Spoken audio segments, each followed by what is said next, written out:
उपस्थित सर्व रामभक्तांना माझा प्रणाम। कालची कथा आपण ऐकत होतो। प्रभू रामचंद्र लक्ष्मणाला आपल्या दिशेनं येताना पाहत होते। प्रभू बोलतायत, अरे लक्ष्मणा, तुला सांगितलं होतं ना मी, माझ्याकडे येऊ नकोस, सीतेला एकटीला टाकून कुठे जाऊ नकोस, का आलास? दादा वहिनी मला बोलले। अरे बायाचं कुठं मनावर धरीत असतात का? चल माग फिर। दोघं भाऊ धावत पडत आले, पण पर्णकुटीमध्ये सीता दिसली नाही। वर्णन आपण कालच ऐकलेलं आहे। उजाड आश्रम उरे काननी, कोठे सीता जनक नंदिनी। उजाड आश्रम उरे काननी, काय भोगणे आता उरले, चार दिसाचे चरित्र सरले। हे दुःखाचे सागर भरले,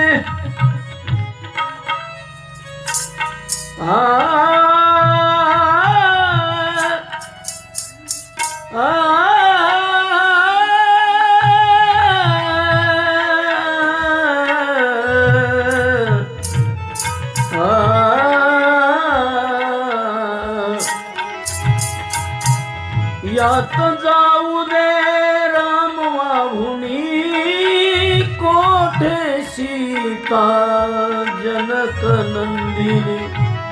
उजाड आश्रम उरे काननी, उजाड आश्रम उरे काननी। उजाड आश्रम पाहिला आणि दिसेल त्या झाडाला मिठी मारायचे भगवान त्याला विचारायचे। पर्वतावरील झाडांना विचारायचे, मोठे मोठे डोंगर होते, त्या डोंगरावरच्या दगडाला विचारायचे, रे वृक्षा पर्वतस्था गिरी गहन लता, वायुन विद्यमाना।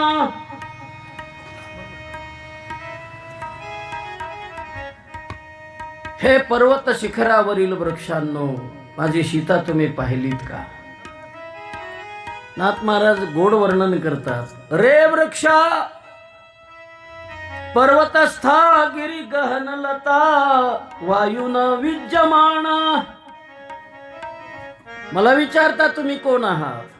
रामोहम व्याकुलात्मा, दशरथ तनय, शोकवृत्तश्च दग्धाः। शोकाकुल झालेला मी राम आहे, दशरथाचा मुलगा आहे। माझी सीता कशी दिसते असं म्हणता? बिंबोष्टी चारु नेत्रा, सुविपुल जघना, बद्धरत्ना ढकांची। हा सीता केननीता, मम हृदयागता, को भवान केन दृष्टा। तुमच्यापैकी कोणी जर माझी सीता पाहिली असेल तर मला सांगा बरं।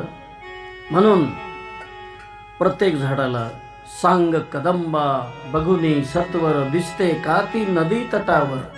मोठ्या मोठ्यानं हाका माराव्या, सीते सीते सीते। प्रभूनं दिलेल्या हाका गुंजन करू लागल्या त्या पहाडामध्ये, पण सीतेचा शोध लागेल। शेवटी प्रभू हतबल झाले। घात घटिका पुन्हा पातली,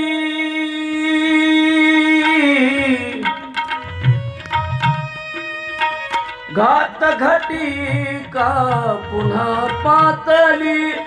सीते सीते सखे मैथिली, हाक काय तू नाही ऐकली, नाही ऐकली। ये शिळेच्या बसू आसनी कोठे सीता जनक नंदिनी उजाड आश्रम उरे काननी उजाड आश्रम उरे काननी सीता सीता म्हणून देखा नाथ महाराज लिहितात अति आक्रोशे मारी हाका लक्ष्मण तू माझा सखा उगाची तू का पाहतोसी. अरे बघ ना जरा लक्ष्मणा, सीतेला सुद्धा बोलायचे. किम धावसी प्रिये दूरं वृक्ष दृष्टाशी कमले क्षणे वृक्षेण वृत्त्यचात्मानं कश्मांतं प्रतिधावते. सीते कुठं चाललीस मला सोडून. प्रभू झाडाला कवटाळून बोलायचे, रडायचे. शिवजी चालले होते अगस्त्य आश्रमाच्या दिशेनं विमानामध्ये बसून. शिवजी सोबत अर्थातच सती माता होती, पार्वतीचा पहिला अवतार. सती माता बोलते, अहो नाथ, हेच का दैवत तुमचं? तुम्ही जे राम राम म्हणता ना रोज, हेच का दैवत तुमचं? म्हटले कुठे दाखव. ते बघा, बायकोच्या नावानं झाडाला कवटाळीत फिरायला. अरे हो हो हो, हेच दैवत आहे माझं. लगे हात जोडतायत भगवान शिवजी, माझं दैवत आहे. आणि एवढं बैलवेड, बायकोच्या नावानं टाहो फोडून दिसेल त्या झाडाला कवटाळणारा. अगं म्हणले माझं दैवत लीला करतंय. भगवान शिवजी बोलतात, माझा देव माझा परमात्मा लीला करतायत म्हणे. त्यांना कळत नाही का ह्या झाडाला काही कळत नाही म्हणून? ते एवढं सांगायची गरज पडते का? काहीतरी लीला असेल. आणि म्हणून विश्वास आहे आपल्या प्रभूवर, आपल्या दैवतावर. हात जोडले महाराज शिवजीनं. सती मातेला राहवलं नाही. सतीनं विचार केला. म्हटले महाराज, मला शंका येऊ लागली की हे राघवजी नाहीत. म्हणले मग तुम्ही परीक्षा घ्या माझ्या दैवताची. लगेच सीतेचं रूप घेतलं. इकडे लक्ष द्या बरं का. सतीचं रूप, सतीनं सीतेचं रूप घेतलं. एका क्षणाचा विलंब न लावता आणि लगेच सीता माता बनून रामप्रभू ज्या झाडाला कवटाळत होते त्या झाडाच्या जवळ पुढ्यात सीता माता आलेली आहे. डुप्लिकेट सीता, कंसात सती माता. आणि लागलीच महाराज प्रभू रामचंद्र होते. डुप्लिकेट झालेली सीता म्हणते, अहो मालक, असं का झाडाला कवटाळता? हे काय, मी सीता तुमच्या पुढे तर उभी आहे. तेव्हा प्रभूनं डोळे उघडले आणि आपल्या मालकिनीला, आपल्या मातेला वंदन केलं. आई साहेब, कशाला माझी थट्टा करताय? श्रीराम म्हणे तू का आई, तेची नाम लोकांचे ठाई. अद्यापि राहिली शेपाही, म्हणती तुकाई जगदंबा. तुळजापूरची भवानी आहे, ते नाव तिचं ठेवलंय तुकाई. कोणी ठेवलं? प्रभू श्रीरामाने. आई साहेब, तुम्ही कशाला बेजार होता? लेकरू करतंय, धाव गंमत करतंय म्हणले. आणि म्हणले मग तुम्हाला प्रभू एवढं जर कळतंय, तुम्ही अंतर्ज्ञानी आहात, तुम्हाला हेही कळलंच असेल की ह्या झाडाला काही कळत नाही, मग तुम्ही त्याला कवटाळून काय विचारताय? माई सीता पाहिलीस का? आई साहेब, हे तुम्हाला झाडं दिसतात, हे झाडं नाहीत. हे अनंत कालपासून माझी वाट पाहणारे ऋषी आहेत. नाथ महाराजांना त्याचा पुरावा दिला. एकते वृक्ष होऊन तिष्ठत, एकते झाले पर्वत, एकते तृणपाशान होत, मी तेथे तेथे जात.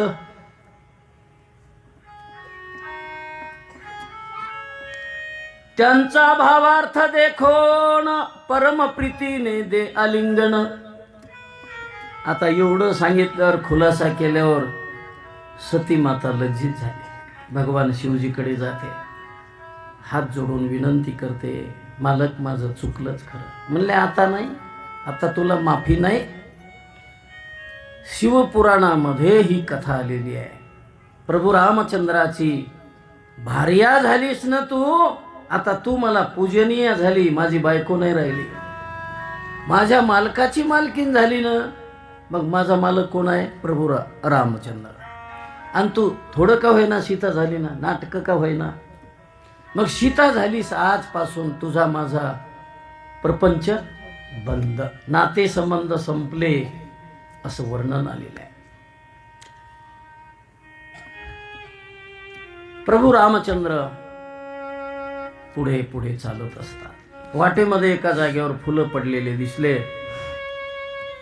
नुकतेच प्रभूनं घातलेले फुलं वेणीमध्ये. प्रभूनं ओळखलं हे सीतेच्याच वेणीतले फुलं असले पाहिजे. मोठ्यानं हुंदका आला प्रभूला आणि लक्ष्मणाला बोलतात, ही तिच्या वेणीतील फुले लक्ष्मणा तिचीच ही पाऊले, लक्ष्मणा तिचीच ही पाऊले. एक पदाचा ठसा राक्षसी छेडित गेला पदचिन्हासी. वादळे तुटली पद्मदळे, वादळे तुटली पद्मदळे, लक्ष्मणा तिचीच ही पाऊले, लक्ष्मणा तिचीच ही पाऊले, लक्ष्मणा तिचीच ही पाऊले. प्रभू रामचंद्र सांगतायत लक्ष्मणाला की एक जो ठसा मोठा दिसतो ना, हा नक्की राक्षसाचा असला पाहिजे. एक पदाचा ठसा राक्षसी. आणि छोटे छोटे जे पावलं आहेत, पावलाचे ठसे आहेत, ते माझ्या सीतेचे आहेत. आणि मग तू म्हणशील इथं ती सीतेचे पावलं कसे दिसेना? अरे एवढा मोठा पाय त्याच्यावर पडल्यावर पुन्हा हे बुजून गेले ना. एक पदाचा ठसा राक्षसी छेदित गेला पदचिन्हासी.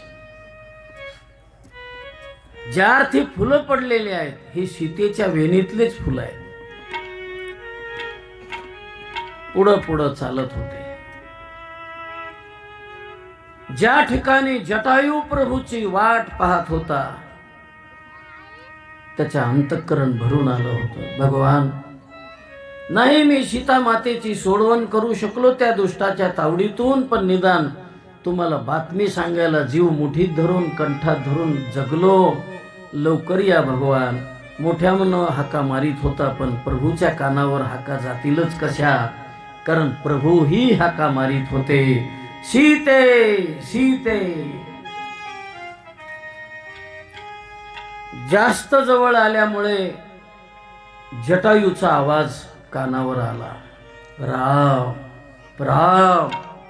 आणि मग आपलं प्रभूनं आवाज कमी केला. धावत पळत गेले भगवान. अहो तात,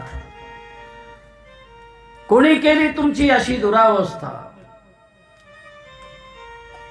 आणि मग त्या जटायू, मरणोन्मुख झालेल्या जटायूलाच शिर प्रभूनं आपल्या मांडीवर घेतले.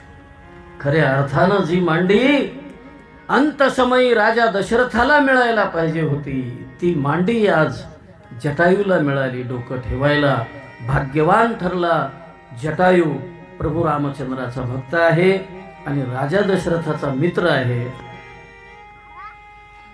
प्रभूनं विचारलंय, कोणी केलं सांगा हे तुमची अशी दुरावस्था, मी तुम्हाला बरा करतो. तेव्हा तो सांगू लागला, भगवान, हे पंख छेदिल्यावरती मी पडलो धरणीवरती. तो दुष्ट रावण आला तुम्हाला मी शब्द दिला होता तुमच्या आश्रमाच्या रक्षणाची जबाबदारी माझ्यावर, पण माझ्या समोरून सीता मातेला घेऊन चालला, मी जाऊ देतो? नव्हतो जाऊ देणार. मी आडवा आलो, त्याला रक्तबंबाळ केलं, त्याचा सारथी मारला, त्याचा रथ मोडून टाकला, विरथ केलं रावणाला, मोठा पराक्रम केला मी भगवान. पण शेवटी मायावी राक्षस उजवा भरला मला. त्यानं कपट केलं. मला तुमची शपथ घातली भगवान, खरी खुरी शपथ घातल्यामुळे मला प्रभूची शपथ आहे, तुला खरं सांग तुझं मरण. मी खरं सांगितलं आणि मला मारण्यासाठी त्यानं डाव रचला होता. मीही त्याला त्याचं मरण विचारलं, पण मी शपथ नव्हती घातली. त्यानं मला मरण सांगितलं भगवान, पण त्यानं खोटं सांगितलं. माझं मरण पायाच्या अंगठ्यात आहे. आणि मग मी त्याचे पायाचे अंगठे फोडण्यासाठी आकाशातून उड्डाण घेतलं, मोठी भरारी घेतली. खाली येताना त्यानं दोन्ही हातात 2 खड्ग घेतले आणि माझे दोन्ही पंख छाटून टाकले. हे पंख छेदिल्यावरती मी पडलो धरणीवरती. ती थरथर कापे युवती, थरथर कापे युवती. तडफडाट माझा झाला, तडफडाट माझा झाला. तिज कवेत त्याने घेता, वडविता खलाशी पडलो, पळविली रावणे सीता. जटायू सांगू लागला प्रभू रामचंद्राला, त्या दुष्ट रावणानं सीता पळवून गेली. मम प्राण लोचनी उरला, मी तरी पाहिला त्याला. तो गगन पंथाने गेला, तो गगन पथाने गेला. लाडकी तुझी सम्राटी आक्रंदत होती जाता, अडविता खलाशी पडलो.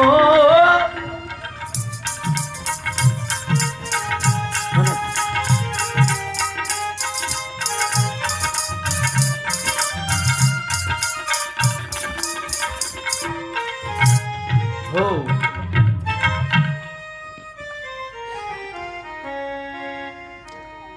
जटायू सांगत होता सारी करुण कहाणी. प्रभू, मी खूप अडवण्याचा प्रयत्न केला, पण दुष्ट चांडाळानं खोटं बोलून माझ्याशी कपट करून मला तुमची शपथ घातली आणि मी खरं बोललो.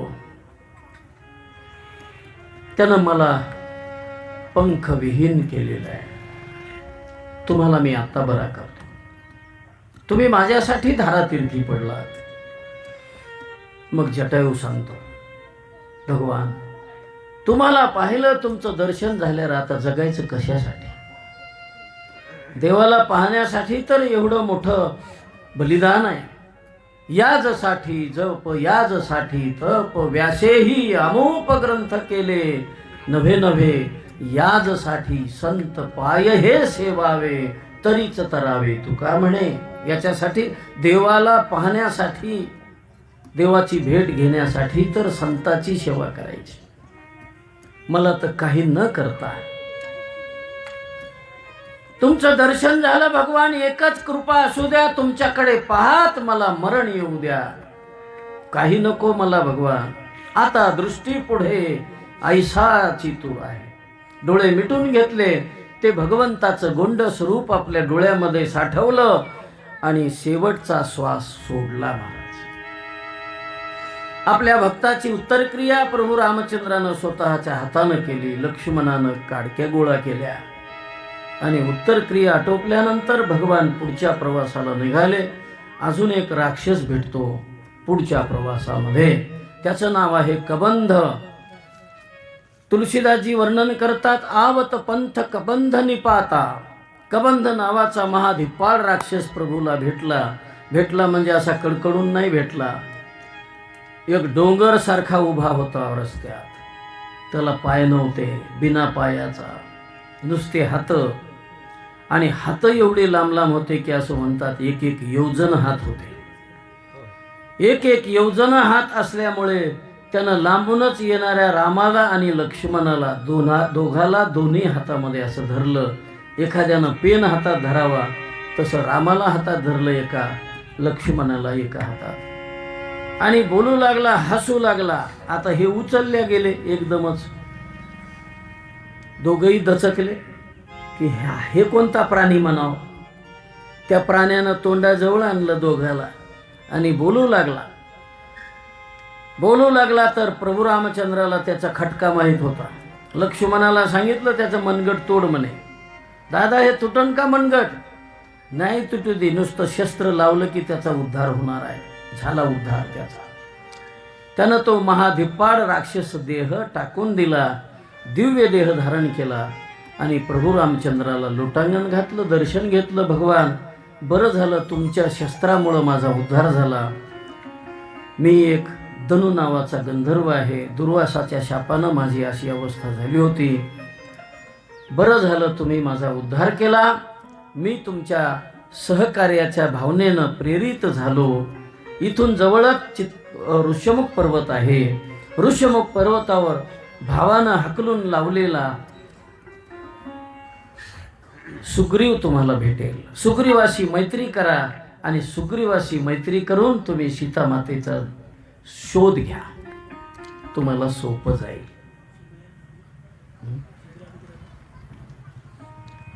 आणि प्रभू अजून पुढे चालतायत. पंपा सरोवर. तुम्हाला काय वाटलं? माग पडलं. अजून पुढे गेले भगवान. पंपा सरोवर. पंपा सरोवरावर एक भक्त प्रभूची आतुरतेनं वाट पाहत असते.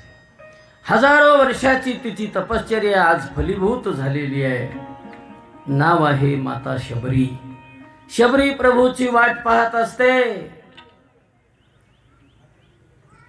आपल्या मनाला समजून सांगत असते, येणार आहेत भगवान. मन बोलत होतं कधी येणार आहेत, असं रोज म्हणतेस तू. येणार आहेत, येणार आहेत. एक मन बोलायचं येणार आहेत, एक मन बोलायचं. असे किती मन होते शबरीला? मन एकच असतं, पण एकदा मन बोलायचं कधी येणार, अविश्वास. आणि एकदा तेच मन बोलायचं नाही. गुरुजीनं खोटं नाही सांगितलं मला. माझे गुरुजी मातंगी ऋषी जाताना सांगितलं होतं, शबरी तुला प्रभू रामचंद्राचं दर्शन होणार आहे. तेव्हापासून वाट पाहते. 80,000 वर्ष वाट पाहिली महाराज शबरी मातेनं. जब मेरे राम जी का आवन होगा, शबरी की कुटिया का पावन होगा.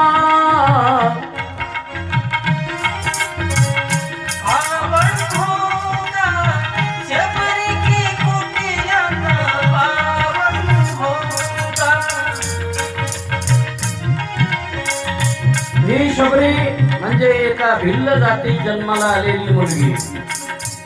7 वर्षाची असताना तिचं लग्न ठरलं. ऐका मंडळी, लग्नामध्ये आजच नाही तर जुन्या कालापासून, आदि कालापासून अनंत परंपरा प्रत्येक समाजामध्ये रूढीच्या रूपानं जिवंत आहे. लग्न म्हणलं की कुठे काय कुठे काय. भिल्ल समाजामध्ये, रानटी समाजामध्ये बकरे कापल्या जायचे. गाय म्हैस कोल्हे कुत्रे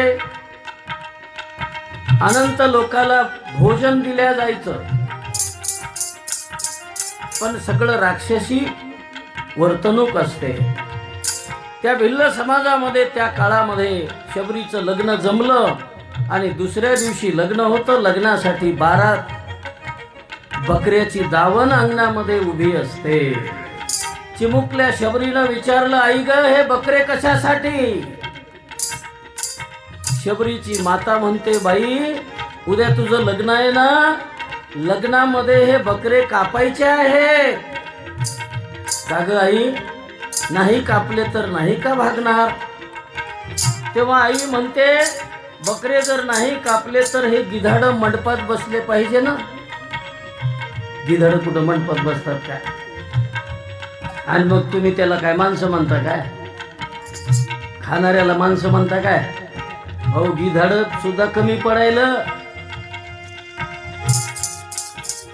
त्यांच्यासाठी कापावेच लागतील.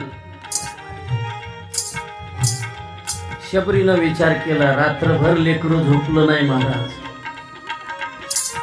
माझ्या लग्नासाठी जर 12 बकरे जीवानीशी जाणार असतील आणि मी जर लग्नच नाही केलं तर काय बिघडणार आहे माझ्या समाजाचं, भिल्ल जातीचं. आणि म्हणून छोटीशी चिमुरडी 7 वर्षाची, आईचा हात तिच्या अंगावर होता, झोपी गेली तेव्हा, पण हाताखालून काठी निष्ठली आणि सीधा मातंगीच्या आश्रमात जाऊन पोहोचली. लहानाची मोठी झाली, मोठीची म्हातारी झाली. गुरुजीची सेवा केली. गुरुजीला न कळत नको नको ते काम केले. गुरुजीचं दर्शन कधी होऊ दिलं नाही गुरुजीला. एक दिवस गुरुजीनं तिला धरलेलं आहे. कोण आहेस तू, का पळून चाललीस? म्हणले, मी भिल्ल जातीची बाई आहे. लहान होते तेव्हापासून आले महाराज. मग का माझ्यापासून लपून राहिलेस? माझ्या बापानं लग्न ठरवलं होतं, बकरे कापणार होते म्हणून मी पळून आले. मला का नाही सांगितलंस? मला वाटलं होतं की तुम्ही मला पुन्हा तिथंच दावणीला नेऊन बांधणार. हरकत नाही बाळ, तुला माझा आशीर्वाद आहे. एक दिवस प्रभू निश्चित तुला दर्शन देते. तेव्हापासून वाट पाहत होती. मनाला समजून सांगत होती. चित्रकूटाकडे रोज पाहत होती. चित्रकूट के घाट घाट में शबरी देखे बाट, राम जी आ जाओ.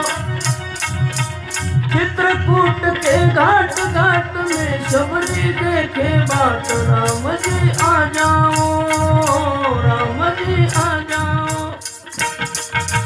चित्रकूट के घाट घाट में शबरी देखे बाट, राम जी आ जाओ, राम जी आ जाओ, राम जी आ जाओ, राम जी आ जाओ.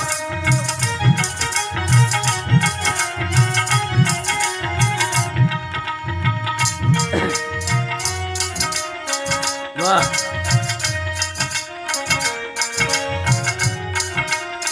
हे सुनील महाराज बारामतीहून आपलं रामायण वाजवण्यासाठी इथे आले. हे चांगलं वाजवतात, म्हणजे आम्हाला वाजवायला नेहमी असतात. फार सुंदर आहे बरं, ऐका.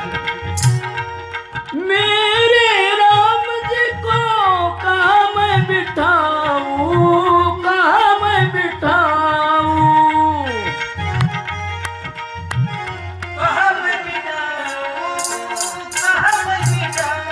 धांडगे महाराजांचं स्वागत आहे.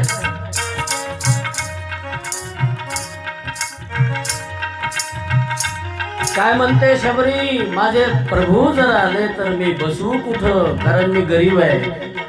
गरीबाचं घरी लय अवघड असतं महाराज. तुकाराम महाराजाच्या घरी एकदा अखिल कोट ब्रह्मांड नायक आले. पाहुणे घराशी आजी आले ऋषिकेशी, काय करू उपचार. कोप मोडकी जर्जर, घरी मोडकी या बाजा, वरी वाकळाच्या शेजा. काय आमच्या जवळ दरदरीत पाण्या, माझी रांधील्या कन्या. पाहुणे घराशी आजी आले ऋषिकेशी, आजी आले ऋषिकेशी, आजी आले ऋषिकेशी. शबरी माता बोलते, जर खरंच भगवान आले तर बसू कशावर. कारण आपल्याजवळ काहीच नाही, मोडकी बाग आहे. मग काय होतं त्याला? प्रभू समजून घेतील म्हणून शबरी म्हणते, टूटी फूटी खाट खाट पे शबरी देखे बाट, राम जी आ जाओ, राम जी आ जाओ, राम जी आ जाओ.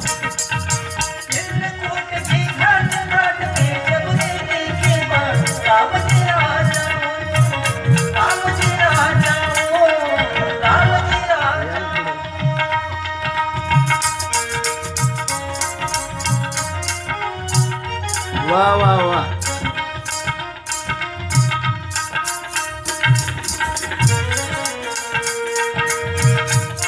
अरे वा.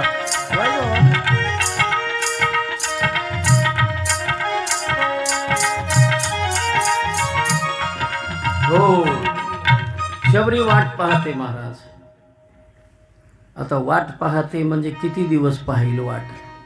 2-4 दिवस, 10 दिवस, 15वाडा, महिना, 2 महिने, वर्ष, 10 वर्ष, 20 वर्ष, 100 वर्ष, 1000 वर्ष, नवे 80,000 वर्ष.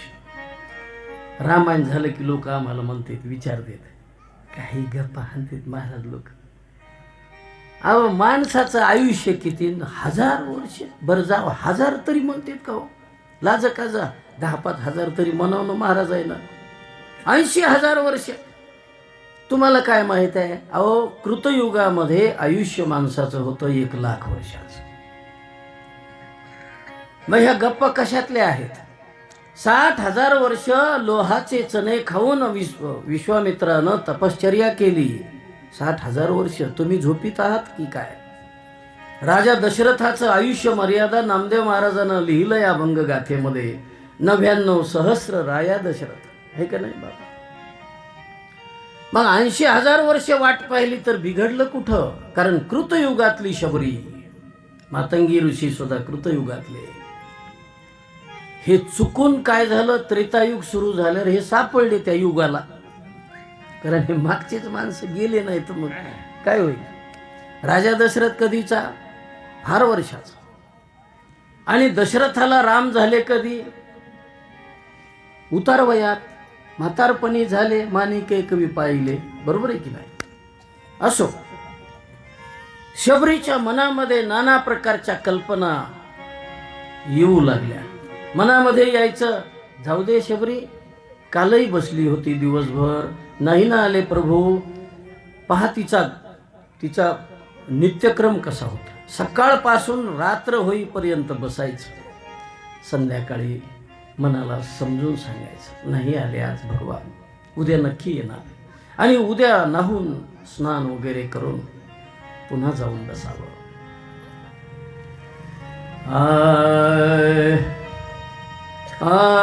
आश्रमात या कधी रे येशील, आश्रमात या कधी रे येशील, रामा रघुनंदना, रामा रघुनंदना, रामा रघुनंदना.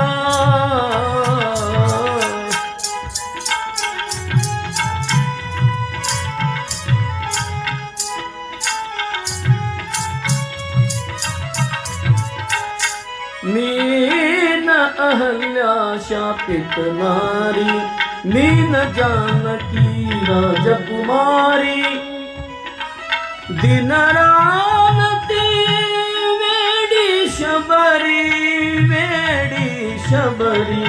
तुझ्या पदाचे अखंड चिंतन, तुझ्या पदाचे अखंड चिंतन, ही माझी साधना. रामा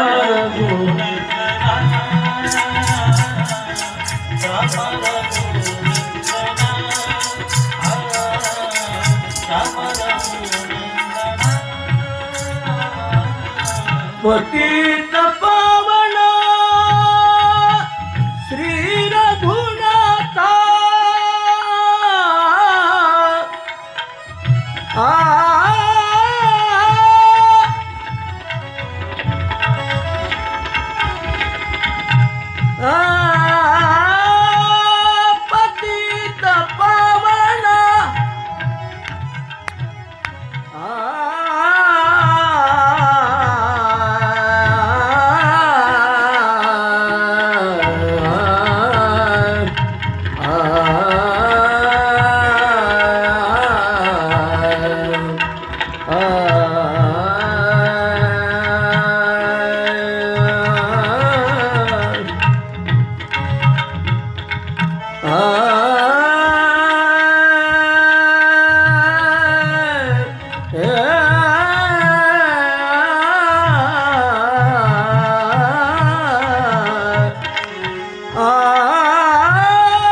तीर्थ पावना श्री रघुनाथा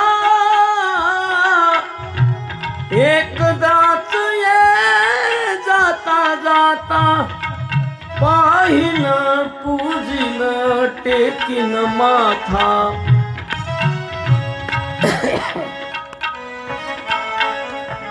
तोच स्वर्ग माझा इथेच येईल पुरेपण जीवना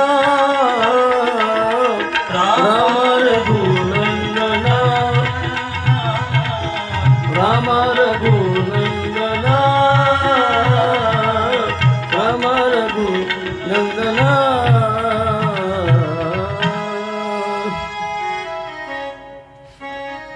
शबरी माता अगदी व्याकुळ होते.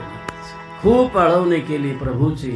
एक दिवस तिच्या दयेची करुणा, तिनं भाकलेली करुणा फलीभूत होते. भगवंताला तिची दया येते. तुकाराम महाराज म्हणले ना, आळवणं आपल्या हातात आहे. अहो 100 वर्ष आळवल्यावर कुठंतरी देवाला एखादा तरी वाटल, शता एका तरी जन्माच्या शेवटी कृपाळुवा पोटी येईल दया.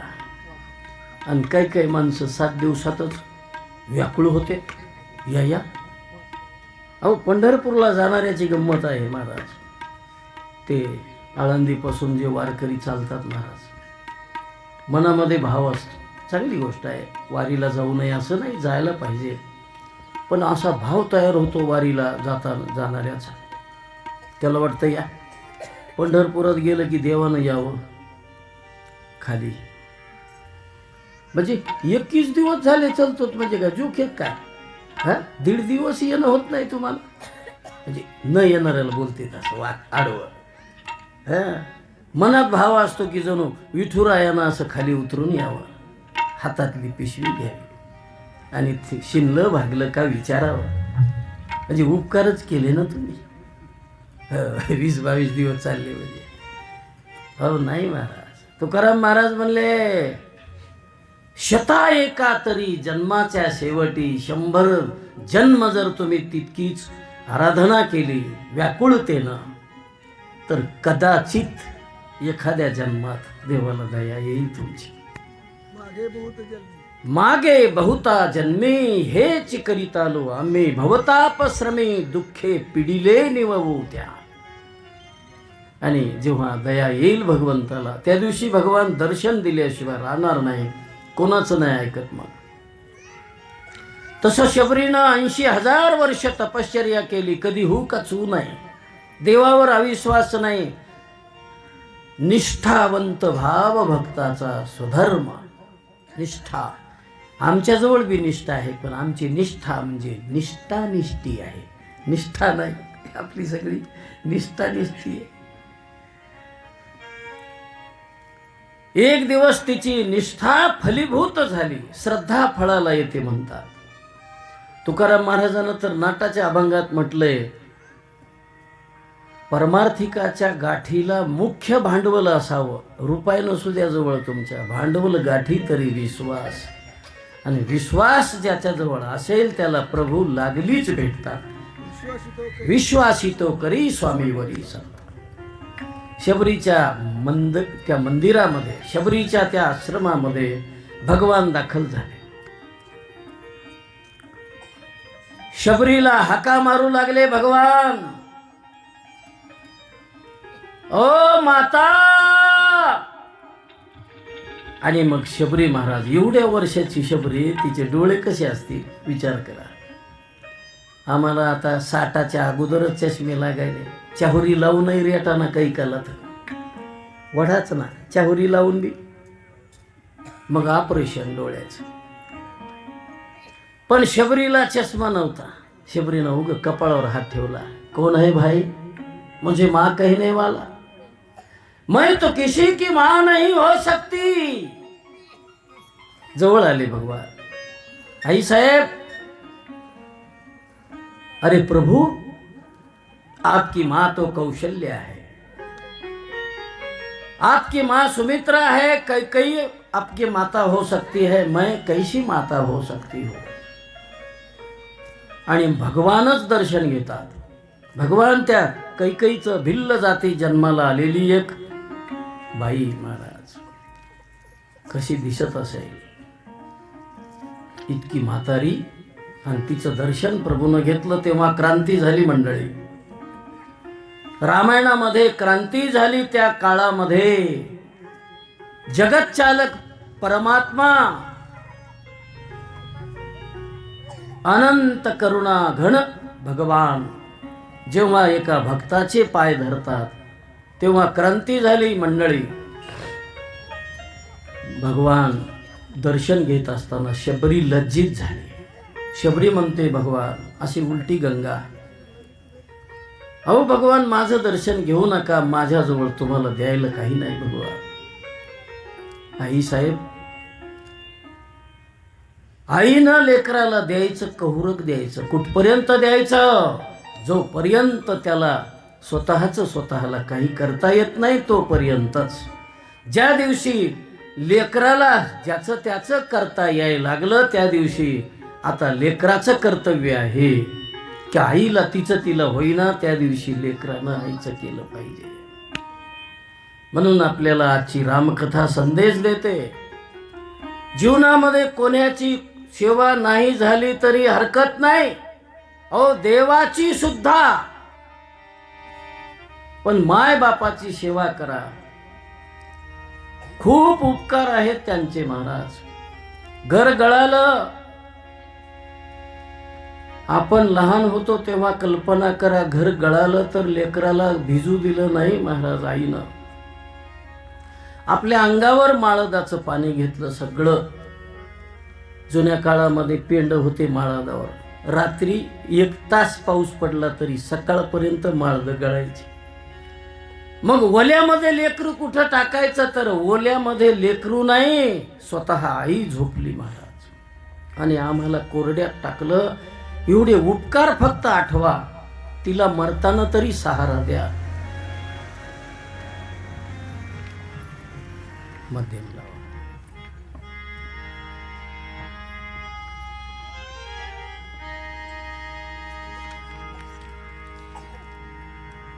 हर बात को तुम भूलो भले,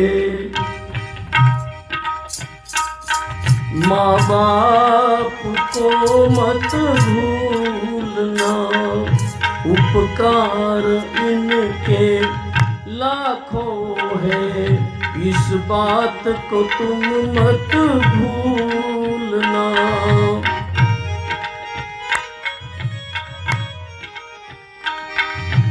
पृथ्वीवरचे सगळे देव पूजले माईनं, मला लेकरू द्या देवा. सगळे देव दगडा धोंड्याचे कशाचे देव पूजिले महाराज. कशासाठी? तुमचा जन्म व्हावा म्हणून देवाची आराधना केली. धरती पे देवों को पूजा,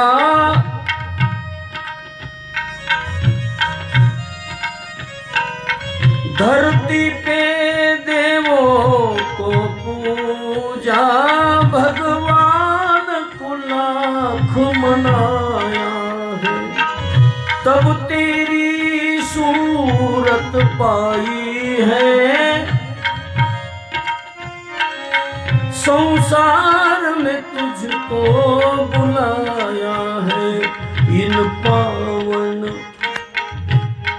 चरणों को, इन पावन लोगों के चरण दिल को पत्थर बन कर मत तोड़ना. हर बात को तुम भूलो भले, माँ बाप को मत भूलना, माँ बाप को मत भूलना.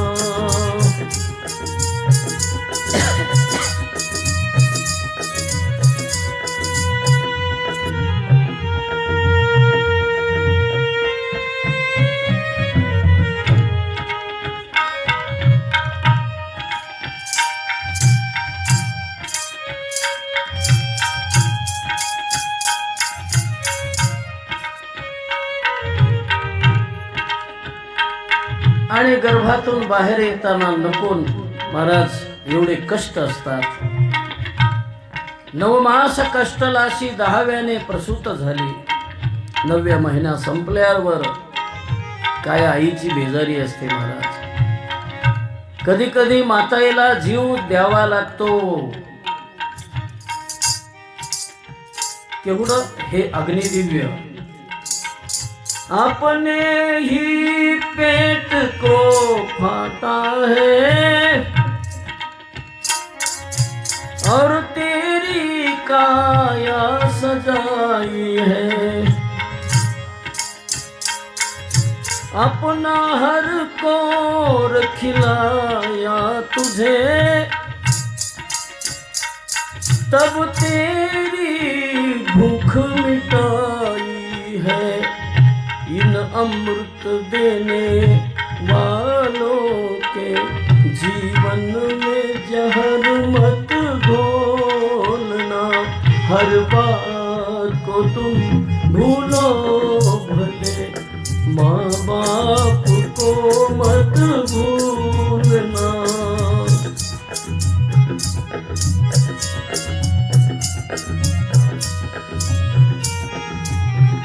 लहानाचं मोठं केलं, तळहाताचा पाळणा केला.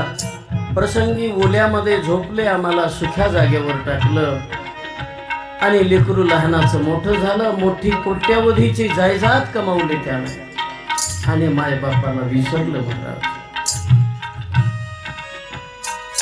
चाहे लाख कमाई धन दौलत माँ बाप को, चाहे लाख कमाई धन दौलत ये बंगला कोटि बनाई है. माँ बाप को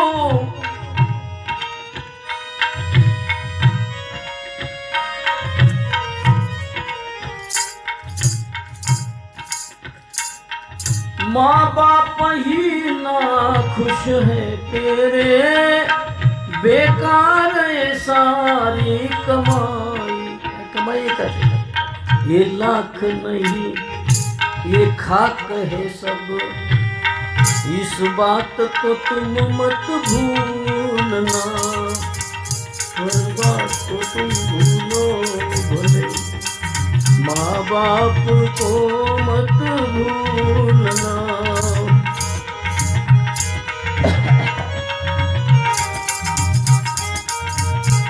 जीवनामध्ये सगळं मिळेल पण मायबाप नाही मिळत महाराज. घर गाड़ी और व्यापार मिले, माँ बाप नहीं मिल जाएंगे. पैशानं सगळं मिळतं असं म्हणतो माणूस, पण मायबाप नाही मिळत. हर चीज मिलेगी दौलत से, माँ बाप नहीं मिल पाएंगे. भगवान से भी देवापेक्षाही पावन असतात मायबाप महाराज. जगात कुठलंच तीर्थ नाही आई बाप्पाच्या तुलनेमध्ये. सगळे तीर्थ माय बापाच्या सेवेमध्ये आहेत. जरा पुंडलिक रायाचं चरित्र बघा.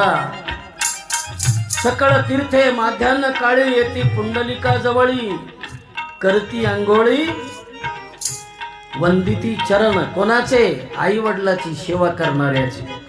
पुंडलिकाचं दर्शन घ्यायला तीर्थ येतात. कशामुळं?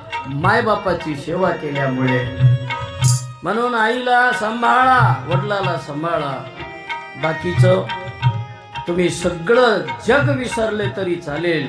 कथा सुद्धा 7 दिवसाची विसरला तरी चालेल. बस का तर साऱ्या जगात ईश्वर जर मोठा कोण असेल देव, तर माय बाप हे सगळ्या जगातलं मोठं दैवत आहे. कबीर महाराज वर्णन करते, सबसे बड़ी है माँ पगले, सबसे बड़ी है माँ, सबसे बड़ी है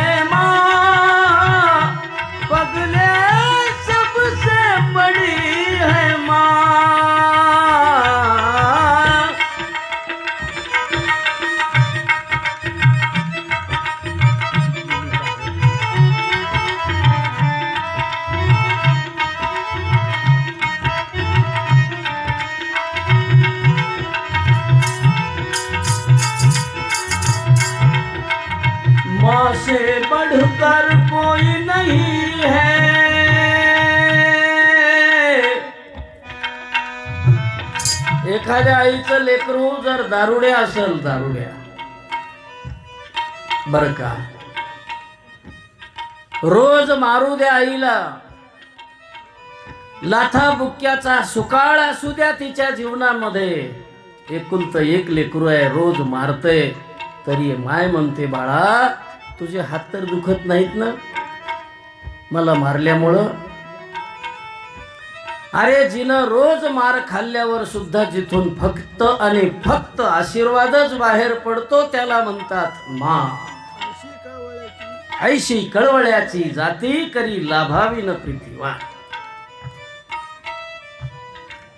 माँ से बढ़कर कोई नहीं है, वो देती है दुआ, सबसे बड़ी है माँ पगले, सबसे बड़ी है माँ.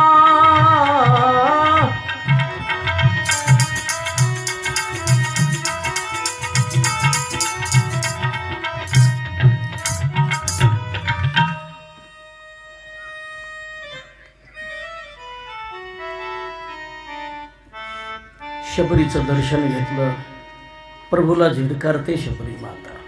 भगवान माझं दर्शन नका घेऊ, मला माझ्याजवळ द्यायला काही नाही. भगवान म्हणले आता तुम्ही द्यायची गरज नाही, आज लेकरू देणार आईला. काय दिलं भगवंताने? नवविधा भक्तीचं दान दिलं. तुलसीदासजी वर्णन करतात रामचरित मानसमध्ये, प्रथम भगती संतन कर संगा, धुजी मम कथा प्रसंग. नवविधा भक्तीचं दान दिलं, शबरी धन्य धन्य झाली. आणि शबरीचे बोल आहेत, धन्य मी शबरी श्रीरामा, लागली श्री चरणे आश्रमा. प्रभू तुमचे चरण माझ्या आश्रमाला लागले, धन्य झाले.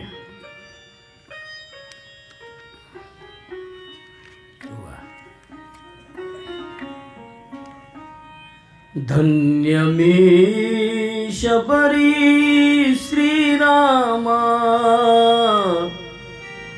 लागली श्री चरणे आश्रमा.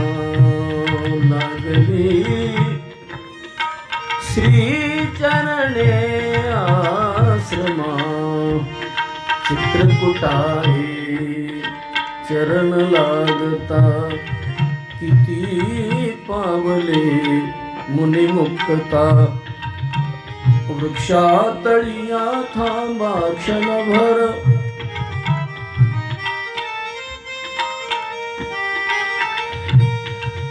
वृक्षातळिया थांबा क्षणभर. करा खुळीला क्षमा, लागली श्री चरणे आश्रमा. शुद्ध सारण.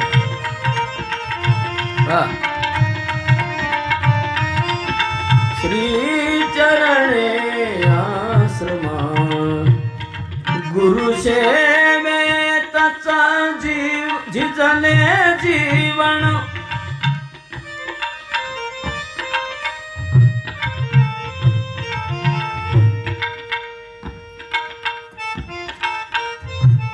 या चरणाच्या पूजे करिता, नयनी प्रगटल्या माझ्या सरिता. आपल्या डोळ्यातल्या पाण्यानं, डोळ्यातल्या आसवानं प्रभूचं पदप्रक्षालन केलं महाराज, पाय धुतले भगवंताचे. या चरणाच्या पूजे करिता, नयनी प्रगटल्या माझ्या सरिता. पद प्रक्षालन करा विस्मरा, पद प्रक्षालन करा विस्मरा. प्रवासातल्या श्रमा, लागली श्री चरणे आश्रमा. लागली श्री चरणे आश्रमा.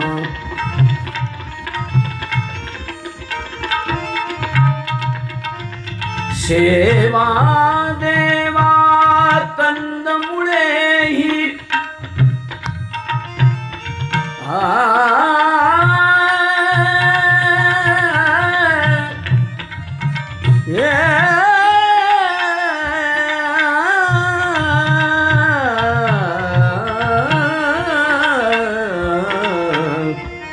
सेवा देवा कंदमुळे ही पक्व मधुराशी बदरी फले ही. बदरी फले म्हणजे बोर. बोर दिले भगवंताला खायला. लक्ष्मणानं बोर पाहिले, बोराकडं पाहिलं, कोणीतरी कुरतडल्यासारखे दिसतायत. या बुड्डीनं खाल्ले असतील तर अरे बाप रे, कसे कानू दात दिसू लागले त्या बुड्डीचे. हिरवे हिरवे गार दात. कारण तिनं ब्रश वापरलं नव्हतं, कोणतं पेस्ट वापरलं नव्हतं. कशानं दात घाशीत होती म्हातारी कोण जाणे. पण 80,000 वर्षानंतर सुद्धा तिचे दात अगदी चकचकीत होते. म्हणजे दात होते, चकचकीत नव्हते, पण दात होते. आणि तिनं ते बोर उष्टे केले होते. म्हणून तर म्हटले तुकोबाराय, न म्हणे उचिष्ट अथवा थोडे, तुका म्हणे भक्ती पुढे. प्रेमानं वेडा झालेला भगवान द्रौपदीच्या मागे भाजीपान द्रौपदीशी, त्या झारीला चिटकलेलं पान, पाला खावोनिया झाला बहिणी घरी, भक्ती लागी हरी वेडा झाला, वेडा झाला, वेडा झाला लांचावला भक्तीशी. आणि तुकाराम महाराज सुद्धा म्हणतात, थोर प्रेमाचा भुकेला हाची दुष्काळ तयाला. लक्ष्मणानं बोर फेकून दिले. परिणाम तुम्हाला सगळ्याला माहीत आहे. लक्ष्मणाला शक्ती लागते त्यावेळेला.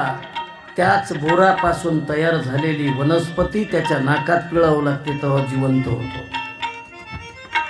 एका साधूचा अपमान कोणालाही त्रासदायक ठरतो.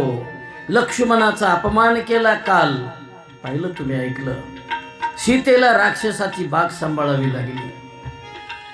आणि शबरी एक महात्मा आहे, भक्त आहे देवाची. तिचा अपमान लक्ष्मणजीनं केला, परिणाम भोगावा लागला, शक्ती लागते. प्रभू रामचंद्रानं पाहिलंय, बोराचे फिरून पाहू लागले. शबरी म्हणते, देवा अहो दुसरं तिसरं कोणी नाही बरं, मीच ते खाऊन पाहिले आणि गोड गोड बोर तुम्हाला ठेवले, कारण मला एवढं प्रेम आहे या बोरामध्ये. प्रभू म्हणतात, ते काय सांगायला नको आईसाहेब. माझ्या भगवंताला जर आंबट बोर लागलं तर मस्तकात तिडक उठेल, आणि म्हणून मी टेस्ट करून बोर मांडले. मग लक्ष्मणानं फेकून दिले, पण प्रभूना आवडीनं खाल्ले. शबरी म्हणते, सेवा देवा कंदमुळे ही पक्व मधुराशी बदरी फले ही. वनवेलीने काय वाहणे. आमच्याजवळ काय आहे वाहायला?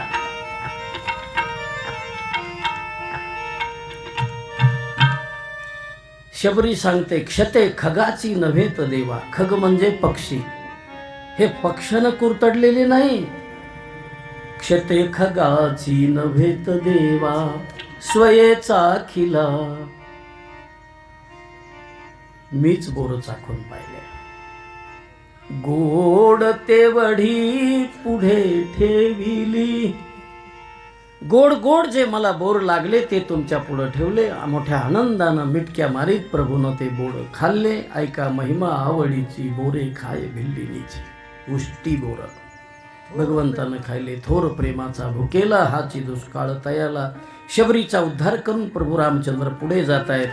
करुणी शबरी उद्धरण किष्किंधे श्रीराम लक्ष्मण.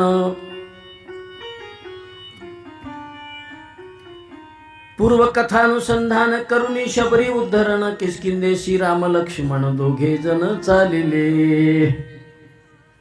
तुलसीदासजी लिहितात, आगे चले बहुरी रघुराया,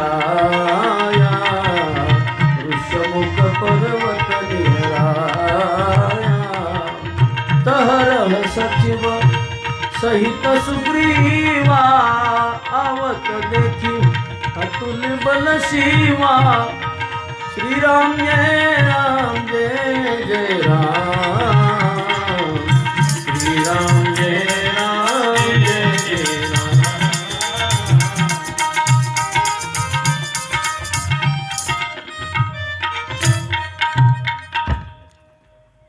वाली भये भयभीत सुग्रीव वसे ऋष्यमुखात वालीस सामर्थ्य नव्हे तेथ. कसं काय सामर्थ्य नव्हतं तर वालीला एक शाप होता. वालीनं दुदुंबी मारला होता, लाथानं ठोकरला होता. त्याचा देह येऊन पडला ऋष्यमुख पर्वतावर. किष्किंधेपासून कितीतरी योजनावर हा डोंगर आहे ज्या ठिकाणी हनुमानजीचा जन्म झाला, ऋष्यमुख पर्वतावर. आणि किष्किंधेचं राज्य थोडं दूर आहे. किष्किंधेवरून हाकलून लावलेला सुग्रीव या ऋष्यमुखात राहत होता. का राहत होता ऐका, कारण नाथ महाराज देतात. वालीला शाप होता. मातंगीच्या आश्रमात रक्ताचा सडा पडला आणि दुदुंबीचा देह ऋष्यमुखावर पडला. त्याच दिवशी वालीला शाप दिला. वालीला नाही दिला, ज्यानं हे दुष्ट कृत्य केलं असेल तो माणूस ऋष्यमुखावर आल्याबरोबर मरून पडेल असा शाप दिला मातंगीनं. मग तो शाप कोणाला बाधा करील? वालीला. आणि म्हणून वालीच्या भीतीनं भयग्रस्त झालेला सुग्रीव ऋष्यमुख पर्वतावर राहत होता सर्व सवंगड्यासह. रामप्रभू चालत होते. चालत चालत थकले. ऋष्यमुखाच्या पायथ्याला येऊन बसले एका झाडाच्या खाली. झाडाखाली प्रभू येऊन दाखल झाले आणि येताना राम लक्ष्मणाला पाहिलं. सुग्रीव घाबरला. सुग्रीव म्हणला, माणूस या जंगलात येत नाही, हे दोन कुठून आले? मग हे वालीनं तर मला मारायला पाठविले नसतील. म्हणून सुग्रीव पळून जायच्या बेतात होता. हनुमंतानं पाहिलं. म्हणले, काय महाराज, काय जरा चलबिचल चालली? म्हणले, पळून जावं वाटायला. म्हणले, कसं काय? अहो मी असताना पळून का चालले? म्हणले, ते बघ दोन माणसं आलेत माझ्याकडे. वालीनं तर पाठवले नसतील. अहो तुम्ही कशाला धावता? म्हणले, मी आहेच की. मी आता जातो, दोघाचा खुलासा काढून घेऊन येतो. उड्डाण केलं. हनुमानजी रामप्रभूच्या जवळ आले आणि प्रभूला विचारू लागले, को तुम श्यामल गौर शरीरा, को तुम श्यामल गौर शरीरा, छत्री रूप फिर भुवन वीरा. क्षत्रियाचं रूप घेऊन तुम्ही कोण आहात दोघं भाऊ? तुमच्या पायाकडे पाहिलं तर पावलं कवळे आहे, राजकुमार दिसताय, आणि इकडे कुणीकडे वनवासात.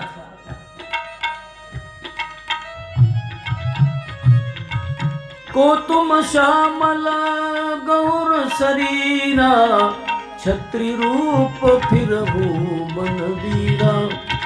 कठिन भूमि कोमल पदगामी, कवन हेतु विचरहु बन स्वामी.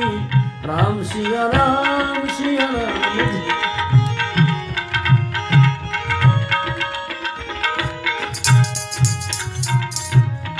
प्रभू रामचंद्राला प्रश्न विचारला हनुमानजीनं. हनुमंताच्या प्रश्नाला उत्तर देतात प्रभू रामचंद्र, मी राम आहे, हा लक्ष्मण आहे. आमची पत्नी एक सोबत होती, तिसरी, पण तिचं अपहरण केलं कोण्या दुष्टानं आणि तिच्या शोधासाठी आम्ही फिरतोय. हनुमंताला विचारलं प्रभूने, आपण कोण? ते म्हणलं, उत्तर नेमकं कसं देऊ मला सांगा. देहदृष्ट्या विचारित असाल तर मी तुमचा दास आहे. आत्मदृष्टीनं विचारित असाल तर मी तुमचाच आहे, तुमचा अंश आहे. अर्थातच प्रभूला ओळखायला आलं. प्रभूनं विचारायची गरज आहे थोडीच, पण हे नाटक आहे तुमच्या आमच्यासाठी. नाथ महाराजांना तर अजून वेगळं कथानक लिहिलं. नाथ महाराज म्हणतात, प्रभू ज्या झाडाखाली बसले होते त्या झाडावर अगोदरच हनुमान होता. ऋष्यमुख पर्वताच्या परिसरामध्ये हनुमानजी आपल्या मुक्त छंदानं फिरत होते. झाडावर बसलेले आहेत. लक्ष्मणाला जवळ बोलावलं प्रभूने. त्याच्या मांडीवर डोकं ठेवलं. वरती पाहत होते झाडाकडे. ए लक्ष्मणा, बघ म्हणे, ते जे वानर आहे ना, हे वानर एवढं करामती आहे की हे जन्माला आलं ते आत काष्टा घालूनच बाहेर पडलं. कर्मे हनुमंता उदरी कासोटा. ज्ञानोबा राहिली. हे वानर आहे हनुमान. प्रभूला माहित नव्हतं असं कोण म्हणतं? नाथ महाराज म्हणतात, माहित होतं. हनुमानजी वरच्यावरी विचार करायले की हे प्रभू तर नसतील. हनुमंताला नाही ओळखायला आलं. पण हनुमानजीला आईनं सांगितलं होतं, तुझा खरा स्वामी, तुझा खरा मालक रामचंद्र आहे. म्हणले आई रामचंद्र कशावरून ओळखायचे म्या, मला सांग ना काहीतरी युक्ती. मग म्हटले तुझी गेलेली शक्ती. हनुमंताला काही ऋषीनं शाप दिला होता, कारण ते कोप्या उचलायचे ऋषीची पर्णकोटी आणि उंच डोंगरावर नेऊन ठेवायचे. ऋषीनं शाप दिला, म्हणले हे माकड चाळे करायला लागलं, हे एवढं गलित गात्र होईल की याची शेपूट याला जड होईल. मग झालं, गेलं गळून, त्याची शेपूटही त्याला उचला ना. मग अंजनी मातेनं प्रार्थना केली की महाराज मंडळी, हे माझ्या लेकराला कम शाप दिला तुम्ही. ते म्हणले अशा खोड्या करायला, आमच्या कोप्या उचलीत आणि डोंगरावर नेऊन ठेवतं, लंगुट्या त्या कोपीत, तिथं काही जाणं होत नाही आमचं एवढ्या उंच डोंगरावर. म्हणून याला शाप दिला आणि याच्या हिताचा आहे, याच्याकडून काही अपराध होऊ नये म्हणून याच्या हिताचा शाप आहे. म्हणले शाप द्या, ज्या दिवशी प्रभू रामचंद्राची याशी भेट होईल त्या दिवशी याची गेलेली शक्ती पुन्हा प्राप्त होईल. हनुमानजीनं विचार केला, हे जर माझं दैवत असेल, हा जर माझा स्वामी असेल, तर माझी शक्ती गेलेली लगेच येणार. आई म्हटली, आई खोटं कसं सांग. उतरले खाली आणि शक्ती प्रयोग करण्यासाठी हनुमानजीनं बाहू सरसावले. भलं मोठं झाड असं बुडाला धरलं त्याच्या आणि उपटिलं ना झाड. अरे म्हणले आली आपली शक्ती. मग उपटिलं उगच कशाला ठेवा, खाली टाकलं रामचंद्र प्रभूवर. दुसरा परीक्षेचा प्रयोग. हे जर रामचंद्र असतील तर झाड पळड्या पळड्या तोडून टाकतील. दुसरा प्रयोग, आपल्याला शक्ती आली एक कळलं. रामप्रभू पळड्या पळड्याच लक्ष्मणाच्या मांडीवर डोकं आहे, धनुष्याला बाण लावला आणि त्यानं पाठवलेलं फेकलेलं झाड शतखंड केलं, तुकडे तुकडे केले. हनुमानजीनं पाय धरले, प्रभू तुम्ही रामप्रभू. दर्शन घेतलं, हनुमानजीनं खांद्यावर घेतलं राम लक्ष्मणाला.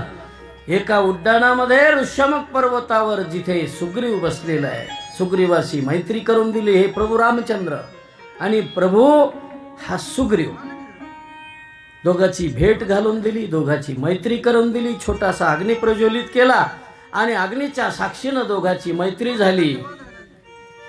साक्षी सव्योम अग्नी, साक्षी स अग्निज्वाला, सन्मित्र राघवाचा सुग्रीव आज झाला, सुग्रीव आज झाला. सन्मित्र राघवाचा सुग्रीव आज झाला, सुग्रीव आज झाला.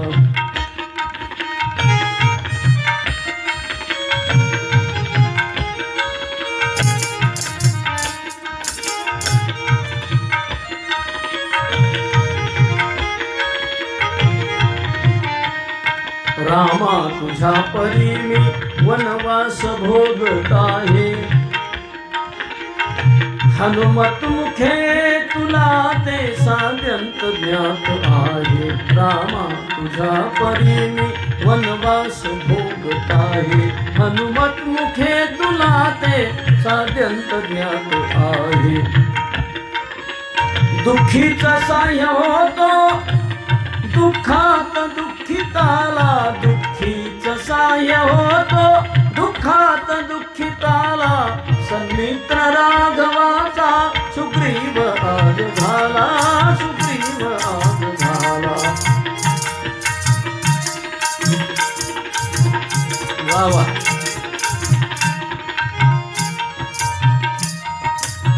प्रभू रामचंद्राला सांगू लागला सुग्रीव की भगवान वाली आणि मी सख्खे भाऊ.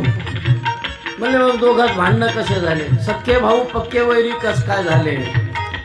भलं मोठं कारण आहे. सुग्रीवानं सांगितलं पण मी तुम्हाला नाही सांगू शकत बरं का, कारण शेवटचा दिवस आहे. ते कारण सांगता सांगताच दिवस मावळतीला जाईल, म्हणून थोडं शॉर्टकट सांगितलं तुम्हाला. दोघांमध्ये भांडण होतं, दोघांमध्ये वाद झाला, विकोपाला गेला, हाणामाऱ्या झाल्या आणि सुग्रीवाला राज्यावरून हकलून लावलं प्रभू. म्हणून माझी इच्छा आहे की त्याचा सूड आपण घ्यावा. प्रभू म्हणले, हे बघ, तुमच्या दोघात किती भांडणं विकोपाला गेले असले तरी युद्ध मात्र तुलाच करावं लागेल. मी मारील हे खरं आहे, पण युद्धाला उभा कोणाला राहावं लागेल? तुलाच उभं राहावं लागेल. माझा आणि त्याचा संबंध काय? मग बळद धिटाई करून उभा राहिला. एक दिवस गेला युद्धाला आणि वालीच्या गदेचा प्रहार बसला पाठीत की पळूनच आला महाराज सुग्रीव. आणि प्रभूला सांगितलं, तुम्हाला म्हणलं होतं बरं भगवान म्या की तुम्ही वालीचा खपका बसायच्या आधी बाण सोडा. ते म्हणले, हे काय बाण अजून जोडूनच तुम्ही उभा होतो आणि मग कवा सोडायचा होता आमचा जीव गेल्यावर? का सोडला नाही? रामप्रभू म्हणतात, अरे माझं ऐकून तर घे. अरे वाली कोणता आणि सुग्रीव कोणता मला मिळच लागाना. एवढे दोघं भाऊ सख्खे होते, सारखे होते. तुम्ही म्हणाल कसे? त्या दोघाची आई एकच होती आणि बाप एकच होता. कसं झालं? हुकचूक झाली का? आई एकच आणि बाप एकच म्हणल्यावरच सख्खे भाऊ ना. तसं नाही. मला एक सांगायचं वेगळं जरा. जी आई होती तोच बाप होता. आता जमलं की नाही? आता जमलं. या दोघाचा जो बाप होता वृक्षराज, हा वृक्षराजच स्त्री होतो आणि त्याच्याकडे पाहून मोहित होऊन दोघा जणांच्या द्वारा, दोन देवाच्या द्वारा, इंद्र आणि सूर्य या दोन देवाच्या द्वारा या वृक्षराज जो बाई झालेला आहे त्याच्याकडून या दोघाची उत्पत्ती रामायणामध्ये आलेली आहे. म्हणून मी सांगितलं, बापही तोच आहे वृक्षराज आणि आईही तीच आहे. म्हणून हे दिसायला इतके साम्य होतं दोघाचं, सारखे होते. प्रभू रामचंद्र गुलका बसला महाराज, झटका बसला. आपला मित्र कोणता ना आपला दुश्मन कोणता मलाच कळाना म्हणे. बाण हे काय अजून जोडलेलाच आहे. मग प्रभू म्हणले, आता सोडू का खाली? ठेवा म्हणले खाली. मग म्हणले, आता उद्या जाऊ. उद्या? त्यानं तो डोकं त्याचं फाकलं महाराज, डोळेच फाकले. म्हणलं, वालीच्या पुढं उभा राहण्याची ताकद नाही माझ्या अंगात. वाली दिसला की माणूस गारच होतो. मग पुन्हा 10-5 दिवस त्याला खुराक लावला, बलदंड बनवलं शरीर. आणि एक दिवस प्रभू रामचंद्रानं सुग्रीवाला नेलं रणांगणामध्ये. सुग्रीव युद्ध करीत होता, वाली त्याच्याकडे पाहत होता. आणि अशा अवस्थेत प्रभू रामचंद्रानं झाडाच्या आडोशाला उभा राहून वालीला बाण मारला आणि प्रभूच्या एका बाणानं वाली खाली पडला. प्रभू रामचंद्र भगवान की जय. वाली खाली पडला, पण वालीनं पाहिलं बाण कोणीकडून आला. वाली नाराज झाला. वाली म्हणला, देवा हे जमलं नाही. अरे जगाला तोंड फुटूस तर सांगाता, ओरडून सांगाता की धर्माच्या रक्षणासाठी संभवामी युगे युगे, आणि हा अधर्म तुम्ही का केला? बोला देवा. धर्म हे तू अवतरे हो गोसाई, धर्म हे तू अवतरे हो गोसाई. आज तुम्ही अधर्म केला भगवान. प्रभू बोलताय, तुला अधर्म कशात दिसतो? तो म्हणला, तुम्ही नाथ महाराजाचं भावार्थ रामायण वाचलं नाही वाटतं. म्हणले, नाथानं स्पष्ट लिहिलंय, वध करो नये निद्रिस्ता, वधू नये स्त्रिये शिरमता, वधू नये न पाचारिता, पुरुष दुश्चिता वधू नये. सांगा माझा अपराध काय होता? तुम्ही मला का मारलं? म्हणून मी म्हणतो, मारहू मोही व्याध का नाही. तुम्ही अपराध केला का नाही माझा बोला. धर्म हेतू अवतरे हो गोसाई, मारही मोही व्याध का नाही. भगवान बोलतात, थांब थांब थांब थांब, तुलाच पोथी वाचून दाखवावं लागल. तूच वाचलं नाही म्हणले नाथाचं रामायण. कारण नाथ महाराज लिहितात, कन्या भगिनी भातृपत्नी कन्ये समान यातिनी. अरे आपली मुलगी, बहीण आणि आई या 3 स्त्रिया आपल्याला आपल्या आई सारख्याच आहेत. कमी जास्त त्याच्यात प्रमाण असेल, पण या तिघी म्हणजे मातृतुल्य आहे. कन्ये समान आहेत असं म्हणतात. कन्ये समान, कन्या भगिनी भातृपत्नी. बरं का, मुलगी भातृपत्नी म्हणजे भावाची पत्नी, भाऊजाई. बरं का, कन्या भगिनी भातृपत्नी, मुलगी बहीण आणि भावाची बायको. या आपल्या मुलीसारख्या आहेत तिघी. आणि यांच्याकडे जो कुदृष्टीनं पाहिल तो अधर्मी खरा. तू खरा अधर्मी आहेस.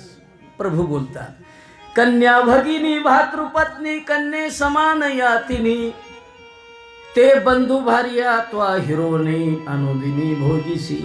मूर्खा, मला शहाणपणा शिकवतोस. सुग्रीवाची बायको आता तुझ्या ताब्यात आहे आजही, आणि त्याची पत्नी भोगतोस आणि मला शहाणपणा शिकवतोस. अरे तुला मारून मी खरं तर धर्माची गुढी मी उभवली. मी धर्माचे केले पालन, वाली वधना खल निर्दालन. मी धर्माचे केले पालन, वाली वधना खल निर्दालन.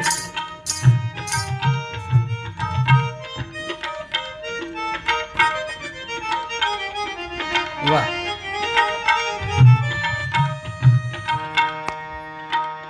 आता अशा जंजिरे बोलल्यावर रामप्रभूच्या पुढं महाराज हताश झाला. वाली म्हणला, खरंय प्रभूच, आपली चूक आहे. तुलसीदासजीने असंच वर्णन केलेलं आहे. तुलसीदासजी म्हणतात, अनुज वधू भगिनी सुत नारी. क्या बात है. नाथ महाराज आणि तुलसीदासजीचं एक वाक्य आहे. अनुज वधू म्हणजे धाकट्या भावाची बायको, भगिनी म्हणजे बहीण, आणि सुतनारी थोडासा बदल आहे, सुनबाई त्याच्यात घेतलेली आहे. आणि सुनसठक कन्या समही चारी. या चारही स्त्रिया आपल्या मुलीसारख्या आहेत. आणि या चारही पैकी कोणतीलाही जो कुदृष्टीनं वाईट नजरेनं पाहिन त्याला मारणं पाप नाही. इनही कुदृष्टी बिलोकही जोही, ताहे बधे कथू पाप न होई. तुलसीदासजी म्हणतात. आणि मी ते केलं. आता रामप्रभूच्या बोलण्यापुढं वाली हताश झाला आणि वालीनं सोडून दिला धंदा. म्हणला आपला माघार घ्या बाबा, प्रभू माझी चूक झाली. वाली गुप बसला, पण बायको रागवली महाराज. वालीची बायको तारा. तारा महान पतिव्रत आहे. तारा पातिव्रत्याच्या जोरावर पुढे सरसावली. म्हणले, देवा माझ्या पतीला तुम्ही गप्प केलं, आता माझ्या प्रश्नाचं उत्तर द्या. तुमच्याजवळ नाही उत्तर. तुम्ही माझे अपराधी आहात, गुन्हेगार आहात. मी तुम्हाला सजा देते. तुम्ही माझा बालही वाकडा करू शकत नाही. क्या बात आहे. तारा रागवली देवावर. आणि पती दुःखाच्या दुःखावरती तारा क्षोभोनिया चित्ती शाप देते रघुपती प्रती, तेही यथायुक्ती अवधारा. नाथ महाराज म्हणतात, तारेनं असा भयानक शाप दिला. विभांडुनिया लंकापती, भगवान तुम्ही रावणाचा वध करून सीता जरूर मिळवाल, पण सीता जास्त दिवस तुमच्याजवळ राहणार नाही. माझा तुम्हाला शाप आहे. सीतेला पुन्हा वनवासाला जावं लागेल. माझा तुम्हाला शाप आहे. पती दुःखाच्या दुःखावरती तारा क्षोभोनिया चित्ती शाप देते रघुपती प्रती. काय म्हणते, विभांडुनिया लंकापती, तू तव पावशी सीता सती, परिते नांदे ना तुझ प्रती, जाईल मागुती वनवासा. शाप दिला तारेना. वाली अजून मेला नाही. वाली म्हणतो, मूर्ख बाई काय केलंस हे तू, देवाला शाप देतेस. भगवान बोलतात, असू दे असू दे, गुन्हेगाराला शासन मिळालंच पाहिजे. बरोबर आहे की नाही. गुन्हेगार आहे मी, गुन्हेगार आहे. तिचा अपराध केला, तुझा नाही केला, तिचा केला. म्हणून मला तो अपराध मान्य आहे, तर मला दंड सुद्धा मान्य आहे. मग तारा रडू लागली. देवाला शाप दिल्यावर मात्र रडू लागली. पतीचं प्रेम आठवलं तिला, रडू लागली. रडणाऱ्या त्या तारेला उपदेश केला, दिव्य उपदेश केला महाराज. तुलसीदासजींनाही उपदेश केला आणि नाथ महाराजांनाही उपदेश केला. नाथ महाराज म्हणतात, प्रभू रामचंद्र बोलायले, तारे तू तुझा मालक मेला म्हणून रडतेस. अगं सारं जग माहीत, सगळ्या जगाला माहीत आहे की पंचमहाभूतानं तयार झालेलं हे शरीर एक दिवस नष्ट होणार आहे. तुला एवढं सांगायची गरज पडावी? तू वालीची बायको ना, तुला हे सांगायची गरज पडावी? तू मला दोषी धरू दे, पण तू रडायली का गा? तुझा मालक तुझ्या समोर पडलेला आहे. कोणाला मालक मानते? तिचं तर डोकंच हँग झालं महाराज. मग ती एकदा म्हणली, हे माझे मालक आहे. मग हे तुझ्या पुढंच येत ना म्हणले, कवटळ ना त्याला. त्याच्यातलं गेलं म्हणले, त्याला तर मरणच नाही ना. क्षितिजल पावक गगन समीरा, क्षितिजल पावक गगन समीरा, पंचरचित अति अधम शरीरा. हे पाचानं रचलेलं शरीर माती एक दिवस जाणार आहे. गेलं म्हणून रडायचं नसतं. दिव्य उपदेश केला आणि सुग्रीवाच्या हातानं वालीच्या देहाला अग्नी दिला. सुग्रीव आता राजा झाला. राजा झाल्यावर सुग्रीवानं आपलं सगळं फौज फाटा उभा केला प्रभूच्या समोर. भगवान, तुम्ही दिलेला होता शब्द मला तुम्ही पालन केला. आता माझे पालनात बघा. आता मी तुम्हाला शब्द दिला, सीतामातेच्या शोधासाठी मी 10 दिशेला वानर पाठवणार आहे. सांगा कोणाला कुठे पाठवायचं. 10 दिशेला वानर पाठवले. दक्षिणेला, उत्तरेला, पूर्वेला, पश्चिमेला, आहे का नाही, ईशान्य, नैऋत्य, वायव्य, आग्नेय. मग तुम्ही म्हणाल 8च झाल्या दिशा, 10 कशा म्हणायले? अध आणि ऊर्ध्व. वरी काही पाठवले, काही खाली पाताळात पाठवले. 10 दिशेला वानर पाठवले आणि दक्षिण दिशेला मात्र महत्वाचे माणसं पाठवले. वानरच पाठवले पण महत्वाचे. नळ, नीळ, अंगद, जांबवंत हे सगळे हुशार वानर इकडं पाठवले. सगळ्याला 1 महिन्याचा कालावधी सांगितला. 1 महिन्यात जर नाही सीता सापडली तर माघारी या. उगाच भटकत फिरू नका तिकडंच सप्ते खात. सीता नाही सापडली तर उगाच फिरत बसू नका. महिना झाल्यावर परत या, कारण कोणाला तरी सापडली असेल. सगळे वानर परत आले आणि प्रभूच्या समोर सांगू लागले. प्रभूला म्हणाले, प्रभू अहो तिळभर जागा सोडली नाही आम्ही. कुठं कुठं पाहिलं सांगा. नाथ महाराज लिहायले. ते वानर सांगू लागले, सप्तद्वीप, सप्तसागर, सप्तपुरी, सप्तशिखर, सप्तारण्ये, सप्तकंधर, सीता सुंदर शोधिली. नाही सापडली आम्हाला सीता. बरं, अजून कुठं कुठं पाहिलं? आता शेवटचं सांगतो. सरे सरिता गुहा गभरे, खेटे खरवटे ग्रामनगरे, जनविजनगिरी कंदरे, विवरे विवरे शोधिली. सगळ्या जागेवर सीता शोधली, नाही आम्हाला सीता सापडली. हतबल झाले वानर आणि हिरमुसल्या चेहऱ्यानं प्रभूची विनंती सांगू लागले प्रभूला. प्रभू म्हणले, नका लय हिरमुसल्यासारखं हो, घाबरू नका.